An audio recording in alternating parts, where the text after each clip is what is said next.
Olá, catequista! E a você que está ouvindo, começa agora o podcast Querigma Hoje. Acompanhe conosco o bate-papo de hoje. Bom dia, boa tarde, boa noite! Começa agora nosso programa Querigma Hoje. Seu encontro com Jesus. No último encontro, nós conversamos sobre um assunto muito legal que quase a gente não conseguiu terminar o encontro, porque era tanta coisa legal para falar que hoje a gente trouxe mais um pouco.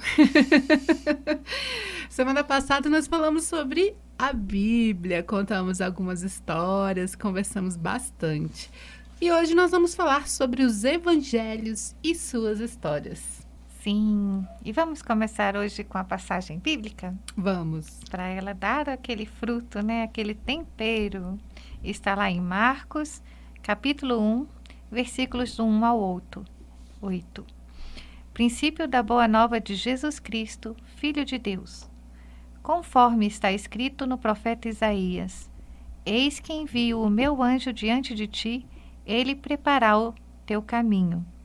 Uma voz clama no deserto: traçai o caminho do Senhor, aplanai as suas veredas. João Batista apareceu no deserto e pregava um batismo de conversão para a remissão dos pecados. E saíam para ir ter com ele toda a Judéia, toda Jerusalém, e eram batizados por ele no rio Jordão, confessando os seus pecados. João andava vestido de pelo de camelo e trazia um cinto de couro em volta dos rins, e alimentava-se de gafanhotos e mel silvestre. Ele pôs-se a proclamar: depois de mim vem outro, mais poderoso do que eu, ante o qual não sou digno de me prostrar para desatar-lhe a correia do calçado. Eu vos batizei com água, ele, porém, vos batizará no Espírito Santo. Palavra da salvação. Glória a vós, Senhor. Uma história bem bacana, que é bem forte, né, no início dos nossos evangelhos. Preparai os caminhos do Senhor, né, onde João Batista vem preparar esse caminho. E os nossos evangelhos é justamente a narração dessa chegada do Messias, né, o Salvador, aquele que veio para salvar o seu povo. Sim, João Batista, né, é dito de homem nascido o maior, né? Mas o menor no reino dos céus. Foi um profeta tão importante, né? O último profeta, digamos, que já estava vivendo nos tempos de Jesus. Ele dizia o quanto Deus, né, estava aguardando, né, que a conversão das pessoas.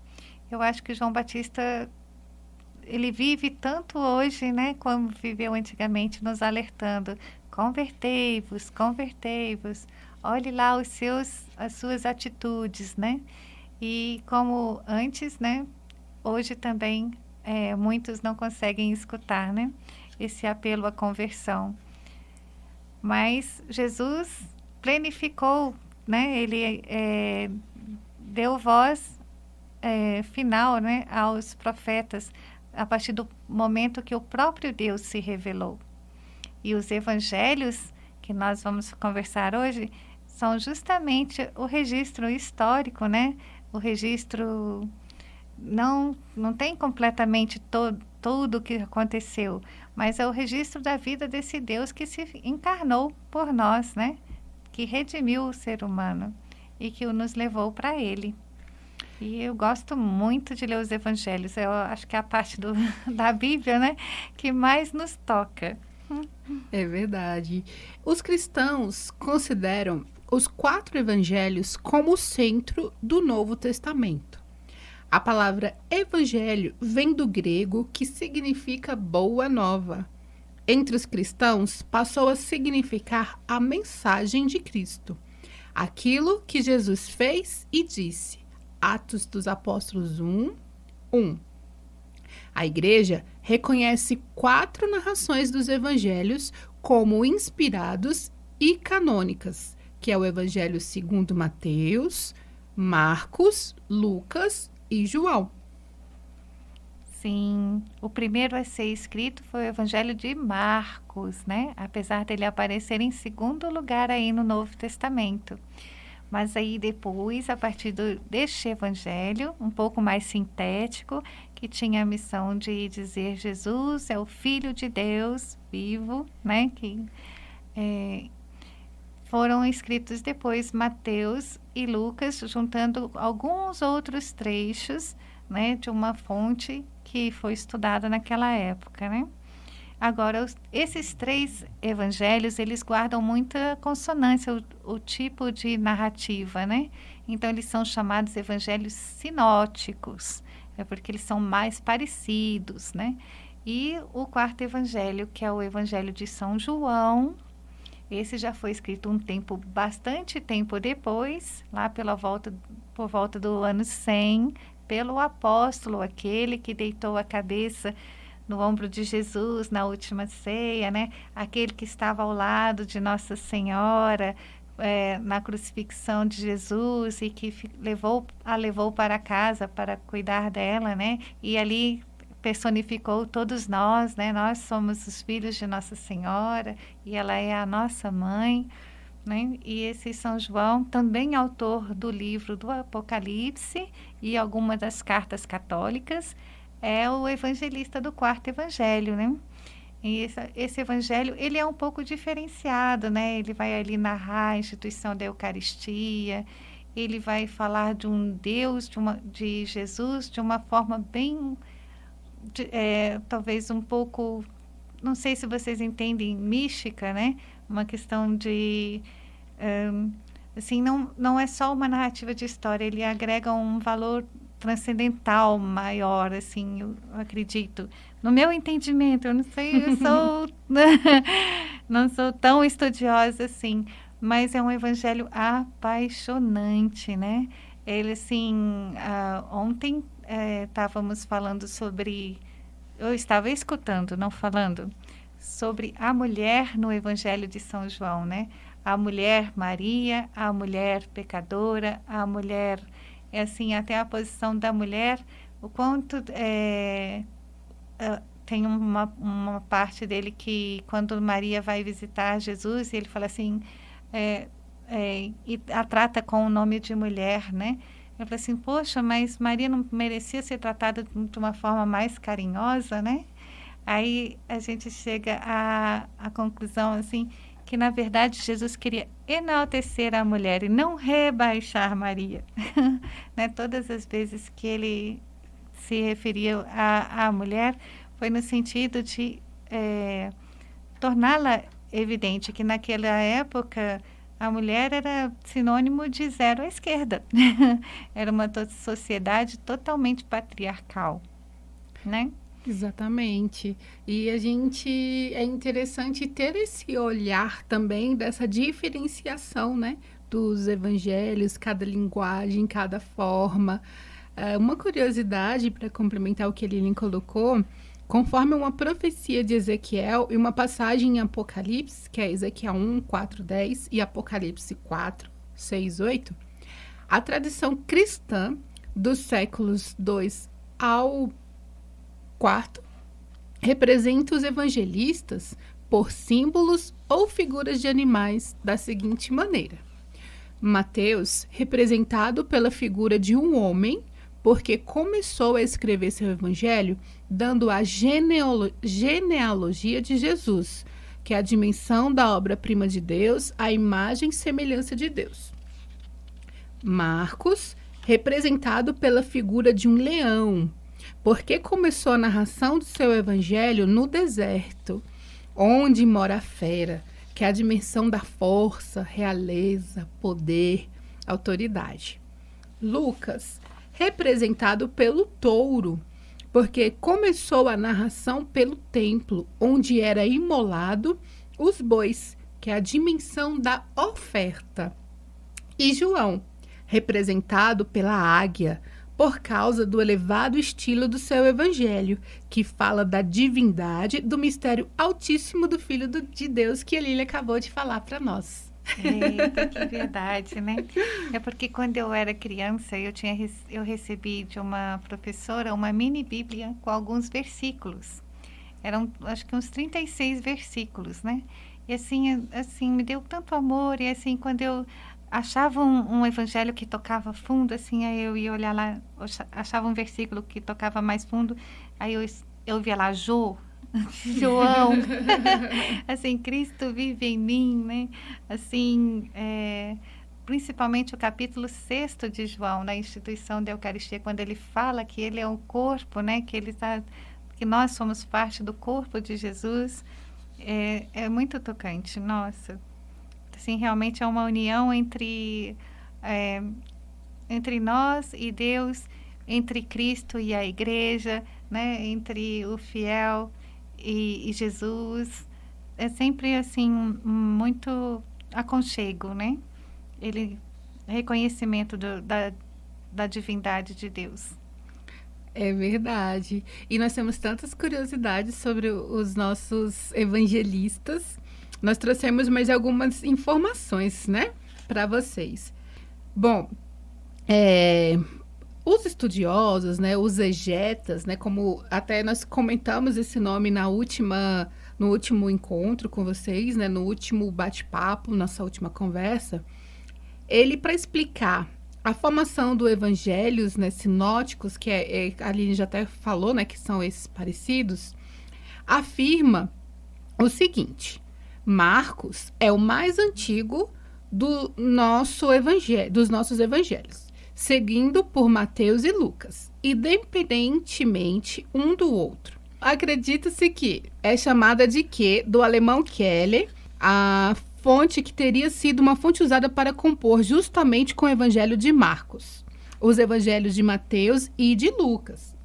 Agora, quanto ao evangelho de São João, foi escrito em grego por volta do ano 100. O evangelho foi anunciado oralmente, né, como a Lilian falou, e depois escrito. E aí um intervalo de 30, 70 anos entre Jesus e os textos definitivos dos evangelhos. Na verdade, Jesus pregou sem deixar nada por escrito, nem tampouco mandou os apóstolos escreverem. A igreja admite 3 etapas nesse período. A de Jesus aos apóstolos, que é onde Jesus pregava a boa nova, usando a linguagem dos rabinos, como eram chamadas as parábolas. Após a ressurreição, Cristo investiu os apóstolos da missão de pregar o evangelho por todo o mundo, o que se deu após o dia de Pentecostes. Sim, porque primeiramente, né, os apóstolos estavam temerosos. Foi preciso o envio do Espírito Santo sobre eles, lá no cenáculo, para que fossem fortalecidos na fé, a postos de colocar a sua vida a serviço do Evangelho, desse anúncio de Jesus Cristo. Então, esse Espírito Santo que foi enviado lá aos apóstolos em Pentecostes é enviado sobre nós, né? Basta que nós clamemos, né? Acreditemos. É o sacramento do crisma, é o Espírito Santo reforçando a fé inicial adquirida com o batismo, né? E nós acreditamos nessa terceira pessoa da Trindade, que é o Espírito Santo, que é capaz de nos iluminar e santificar, nos levar para perto de Deus. Basta que nós clamemos, que nós busquemos e aceitarmos, né, as suas moções, que a gente chama, né, aquilo que o coração pede quando é iluminado por Deus, pelo Espírito Santo de Deus. Exatamente. E vindo nesse raciocínio, a outra parte é dos apóstolos, as primeiras comunidades cristãs, né, que é justamente o que a Lilian comentou. Na morte, né, onde Jesus morreu e ressuscitou. E ele não abandonou os seus discípulos, enviando o Espírito Santo, como ela falou, na fiel pregação do Evangelho, né, que ele mesmo vos disse: não vos preocupeis com o que haveis de dizer. A mensagem de Jesus foi levada de Jerusalém para Samaria, Galiléia, Síria, Grécia, Roma, até os confins da terra. Depois da morte de Jesus e reunindo comunidades para viver um estilo de vida de acordo com a palavra e ação de Jesus Cristo. Essa pregação inicial era chamada de primeiro anúncio, que é até o nome do nosso programa, querigma. Era uma pregação curta que gerava frutos de conversão e a adesão a Jesus, cujo tema central era a vitória de Jesus sobre o pecado e a morte obtida na cruz, Sim. que é a Páscoa, né? A ressurreição. E esse querigma, gente, hoje com a iniciação à vida cristã, é traço da iniciação à vida cristã.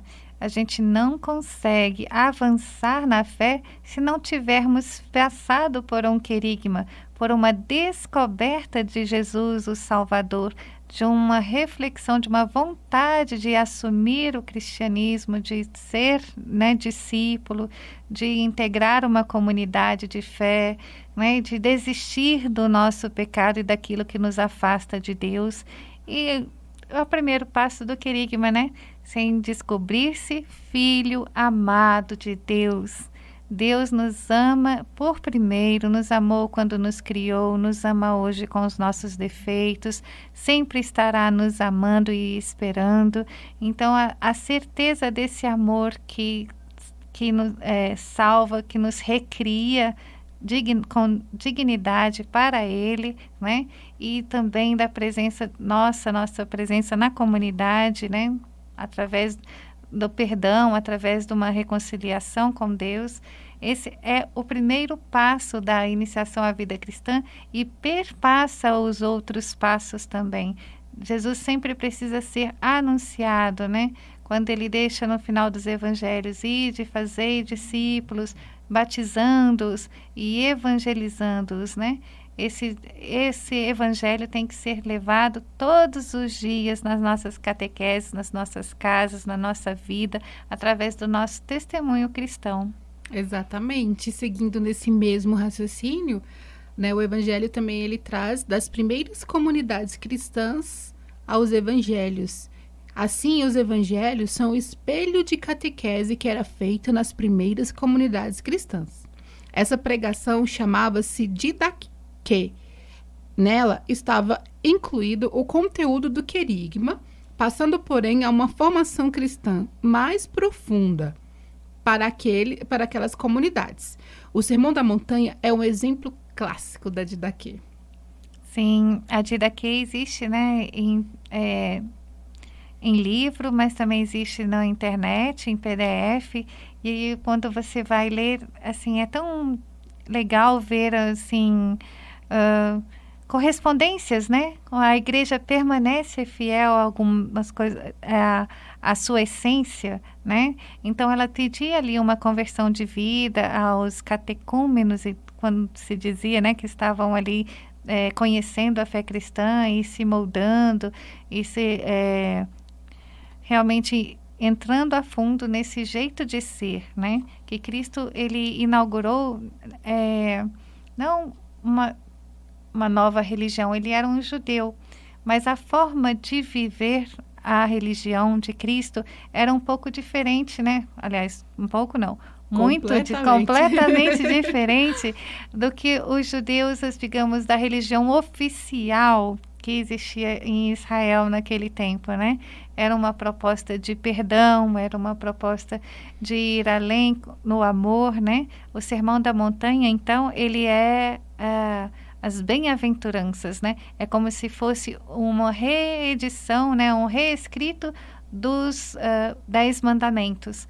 Porque se você se ater ao Sermão da Montanha, você obedece os 10 mandamentos e muito mais, né? Você chama a si a responsabilidade de ser cristão verdadeiramente, né? Agir de forma diferenciada, não apenas evitando o pecado, mas propagando o bem, né? Então, vale, assim, a nossa reflexão sobre essa parte do nosso primeiro catecismo, né? Quem tiver curiosidade de procurar a didaquê, eu me lembro de ter colocado ela até no blog que eu fiz, um PDF, porque uma vez eu falei, nossa, eu acho que os pais dos catequizandos deviam ler, né? Porque eles estão colocando os filhos na catecismo, será se eles conhecem um catecismo da igreja dos primórdios, né? Aí eles conseguiriam, de repente, entender um pouco o nosso catecismo de hoje. É verdade. Esses livros, alguns, a gente vê a dificuldade até de falar, né, os nomes, mas são tão gostosos essa descoberta e tão ricos, né, que é muito importante para nós lermos, como a Lilian falou, e conhecer esses materiais, esses documentos, para nos ajudar aí na nossa formação catequética. E a intenção, né, de todo esse, vamos dizer assim, essa junção, né, dos evangelhos, dos 4, não era fazer uma biografia, uma história de Jesus, né? Queriam, na verdade, demonstrar conversão, esclarecimento e manter vivo nas comunidades o compromisso com Jesus, recordando suas palavras, sua morte e ressurreição.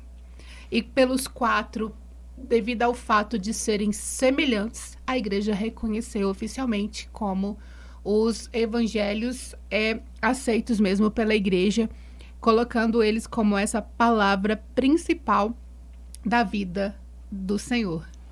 Sim, nós damos o nome de canônicos, evangelhos canônicos, porque existem os evangelhos segundo Tiago, alguns evangelhos que são fontes, mas que eles destoaram alguma partezinha, então eles são chamados apócrifos, eles não foram integrados no cânone. Cânone é o conjunto dos livros ditos de inspiração divina que constam da nossa Bíblia, né?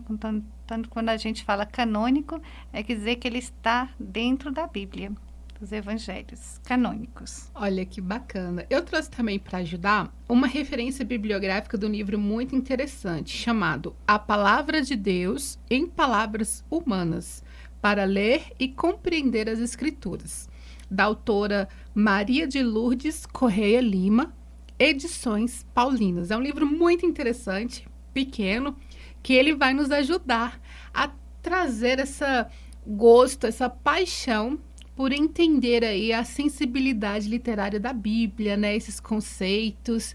E ele traz e nos ajuda a ter essa abertura para o conhecer contextos históricos, geográficos, culturais, tudo isso que remete à nossa palavra, né? Que remete aos evangelhos, que remete à nossa Bíblia como um todo.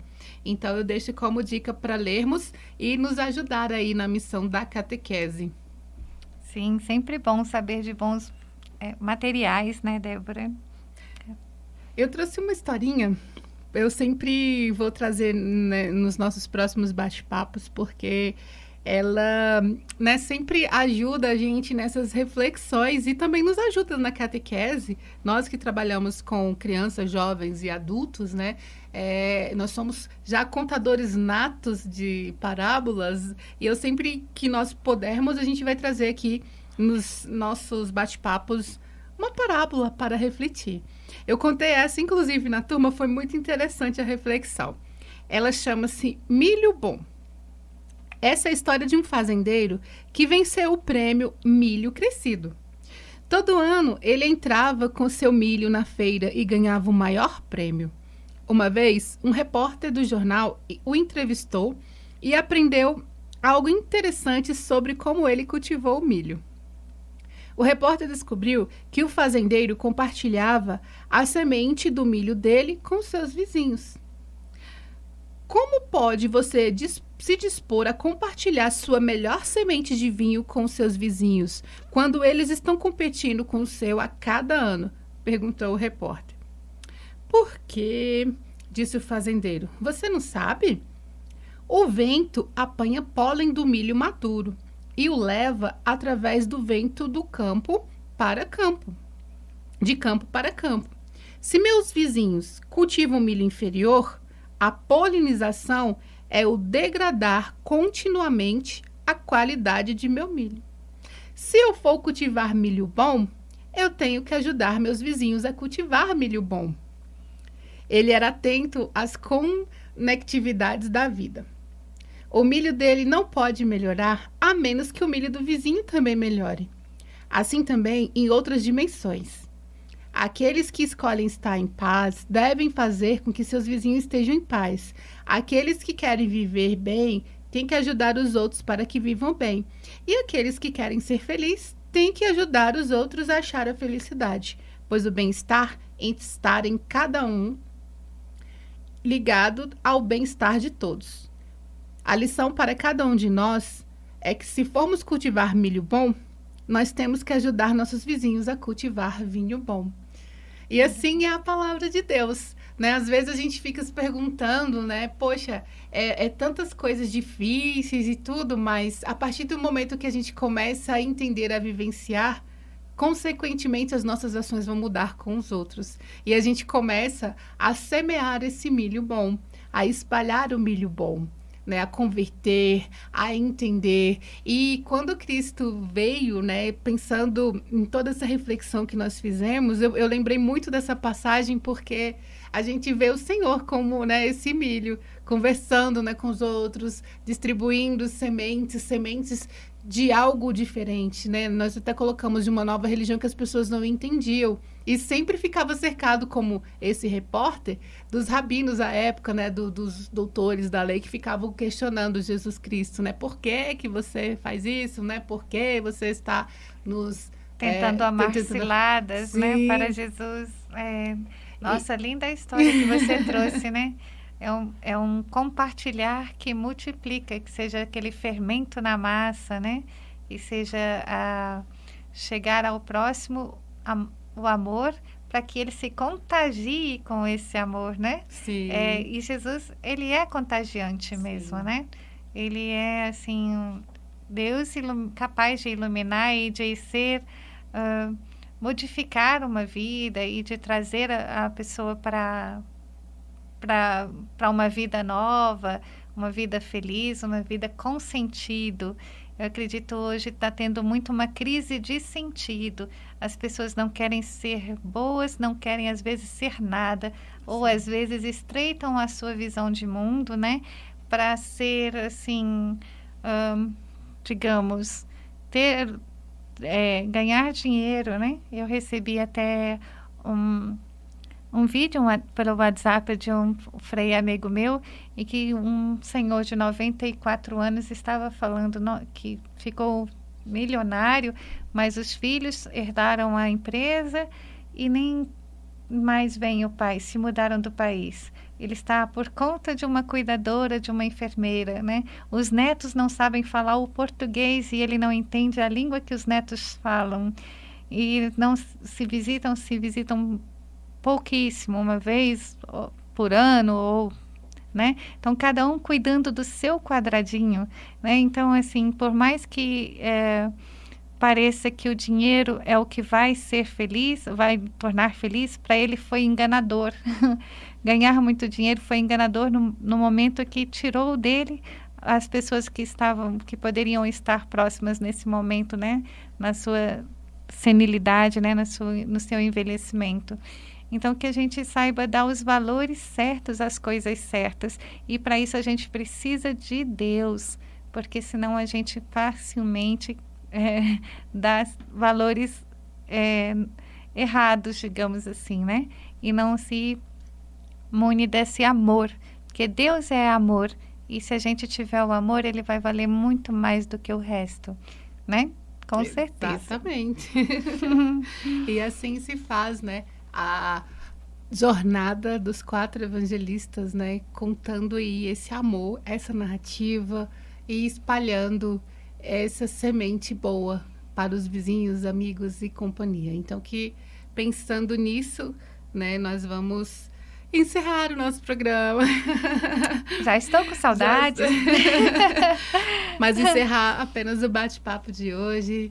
No próximo programa a gente vai trazer mais atualidades, informações, dicas e conhecimento, né? Além das experiências, né? Compartilhada aqui com vocês. Muito obrigada, pessoal, pela sua atenção até hoje, no dia de agora. E contamos com vocês uma próxima vez. Com certeza. Vamos fazer então uma oração para a gente fechar esse momento? Sim. Vamos nos lembrar hoje das almas do purgatório? Que tal, Débora? Vamos lá. Oração a Nossa Senhora da Consolação pelas almas. Ó Maria compassiva da consolação, olhai, vos rogo, para as benditas almas do purgatório. Elas são o caríssimo objeto de amor de vosso divino Filho. Elas o amaram durante a vida e, ao presente, ardem em desejos de vê-lo e possuí-lo. Não podem, porém, romper por si mesmas as cadeias e nem sair desta situação. Que o vosso terno coração se comova por elas. Dignai-vos consolar aquelas almas que vos amam e constantes suspiram por vós, são filhas vossas. Mostrai que sois para elas mãe da consolação. Visitai-as, mitigai-lhes as penas, abreviai-lhes a expectativa, apressai-vos em libertá-las, alcançando que o vosso divino Filho lhes aplique os merecimentos infinitos do santo sacrifício que por elas se celebra.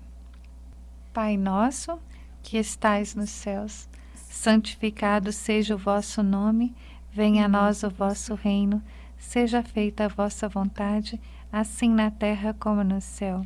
O pão nosso de cada dia nos dai hoje. Perdoai as nossas ofensas, assim como nós perdoamos a quem nos tem ofendido. E não nos deixeis cair em tentação, mas livrai-nos do mal. Amém. Ave Maria, cheia de graça, o Senhor é convosco. Bendita sois vós entre as mulheres, bendito é o fruto do vosso ventre, Jesus. Santa Maria, Mãe de Deus, rogai por nós, pecadores, agora e na hora de nossa morte.